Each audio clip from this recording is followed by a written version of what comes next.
নমস্কার বন্ধুরা, আমি রাত্রি বলছি। বড়দের প্রণাম আর ছোটদের ভালোবাসা জানিয়ে শুরু করছি বাঙালির একটা বিশেষ রান্না, লাউ শাকের চচ্চড়ি। আমাদের প্রায় প্রতি বাড়িতে এই রান্নাটা হয়েই থাকে। তবু দেখে নাও আমি কিভাবে রান্নাটা করি। আর এইভাবে রান্না করলে কিন্তু লাউ শাকের চচ্চড়িটা খুব ভালো খেতে লাগে। সেই জন্যই রেসিপিটা তোমাদের সাথে শেয়ার করলাম। এই রান্নার পদ্ধতিটা একটু আলাদা। এই রান্নাটা আমার ঠাকুমা এইভাবে করতো। দেখো, এখানে মূলো, বেগুন, শিম, আলু, ডাঁটা সব কেটে নিয়েছি। আর লাউ শাকের পাতাটাও আলাদা করে ঝিরিঝিরি করে কেটে রেখে দিয়েছি। একটা মশলা শিলনোড়াতে বেটে নেব।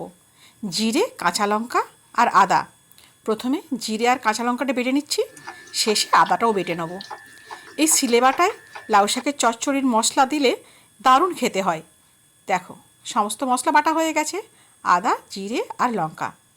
এবারে সবজিগুলোকে ধুয়ে নিয়েছি আলাদা করে, আর শাকও ধুয়ে জল ঝরিয়ে একটা পাত্রে রেখে দিয়েছি। একটা কড়াই বসিয়ে দিয়েছি। এই রান্নাটা হবে 3 খেপে। দেখো, প্রথম খেপ অর্থাৎ প্রথম পর্যায়ে আমি 1 চামচ তেল দিয়ে শাকগুলোকে একটু নাড়াচাড়া করে নেব, দিয়ে নামিয়ে নেব। শাকগুলো সমস্ত দিয়ে দিলাম, দিয়ে একটু নাড়াচাড়া করে মিনিট 2 ধরে এরকম নাড়াচাড়া করে ভাজতে থাকবো। এইভাবে যদি লাউ শাকের চচ্চড়ি রান্না করা যায় বন্ধু, দুর্দান্ত খেতে হয়। অবশ্যই রেসিপি অনুযায়ী তোমরা একদিন করো, দেখবে খেতে ভালো হবে। দেখো, লাউ শাকটা আমার হয়ে গেছে। এবারে এটা নাড়াচাড়া করে একটা পাত্রে রেখে দিয়েছি। লাউ শাকটা নামিয়ে ওই কড়াতে আবার অল্প পরিমাণ তেল দেবো। তেল দিয়ে এবারে সবজিগুলোকে ভেজে নিচ্ছি। নামানো হয়ে গেছে। ওই কড়াতে আবারও 1 চামচ তেল দিলাম। বেশি তেল কিন্তু দেবো না। এই 3 খেপে 3 বারে 3 চামচই তেল ইউজ করব। এখানে কিন্তু লাউ শাক ছিল 1 কিলো পরিমাণ, আর সবজিও ছিল প্রায় 1 কিলো পরিমাণ। রান্নাটা বেশ অনেকটা বড়ই হচ্ছে, প্রায় 20 জনের মতো। সেই তুলনায় তেলের পরিমাণটা খুব অল্পই দিয়েছি। এবারে তেল দিয়ে সমস্ত কিছু সবজিকে দিয়ে এবারে একটু ভাজা ভাজা করে নিচ্ছি। মিনিট 2-3 ধরে এইভাবে সবজিগুলোকে একটু নাড়াচাড়া করে নিয়েছি। নাড়াচাড়া করে রেখে এবারে কি করি সেটাই তোমরা দেখে নাও। এই রান্নাটা কিন্তু আমার ঠাকুমা করতে বেশ খেতে ভালো লাগতো। দেখো, পরিমাণ মতো লবণ, এবারে আদা বাটা, হলুদের গুঁড়ো, আর যে শিলে বাটা মশলাটা সেটাও দিয়ে দিলাম, জিরে আর কাঁচা লঙ্কা। সমস্ত কিছু দিয়ে নাড়াচাড়া করে ঢাকা চাপা দিয়ে রেখে দেবো মিনিট 2-3 ধরে। আর মাঝে মাঝে কিন্তু ঢাকা খুলে একটু নাড়াচাড়া করে নেব, যাতে সবজিগুলো নিচে না ধরে যায়। এখনও পর্যন্ত কিন্তু আমি শাকগুলো দিইনি।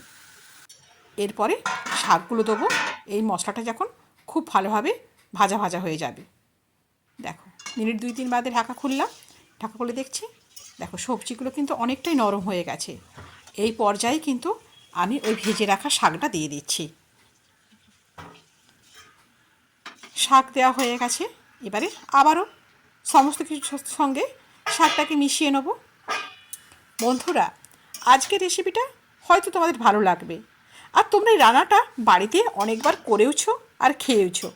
কিন্তু যদি এইভাবে না করো বন্ধু, একবার অন্তত এইভাবে বানিয়ে দেখো, দেখবে খুব ভালো লাগবে। ঢাকা চাপা দিয়ে দিয়েছিলাম। মশলার সাথে সমস্ত সবজি শাক খুব ভালোভাবে ভাজা ভাজা হয়ে গেছে, অর্থাৎ কষানো হয়ে গেছে বলতে পারো। এই পর্যায়ে দিয়ে দেবো আমি হাফ মগ জল দিয়ে সমস্ত কিছু একটু নাড়াচাড়া করে আবার ঢেকে রেখে দেবো মিনিট 5-এর জন্য। গ্যাসের ফ্লেমটা কিন্তু লো করে রেখে দেবো। লো করে রাখলে কিন্তু খুব তাড়াতাড়ি সেদ্ধও হয়ে যায় সমস্ত কিছুই। এখন মিনিট 5 বাদে ঢাকা খুলে দেখছি একদম টকবক করে তরকারিটা ফুটছে, আর সমস্ত কিছু বেশ ভালো সেদ্ধও হয়ে গেছে।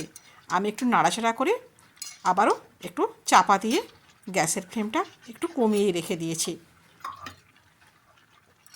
একদম কমানো ছিল গ্যাসের ফ্লেমটা, একটু মিডিয়াম করে দেখে এবারে গ্যাসের ফ্লেমটাকে বন্ধ করে দিলাম।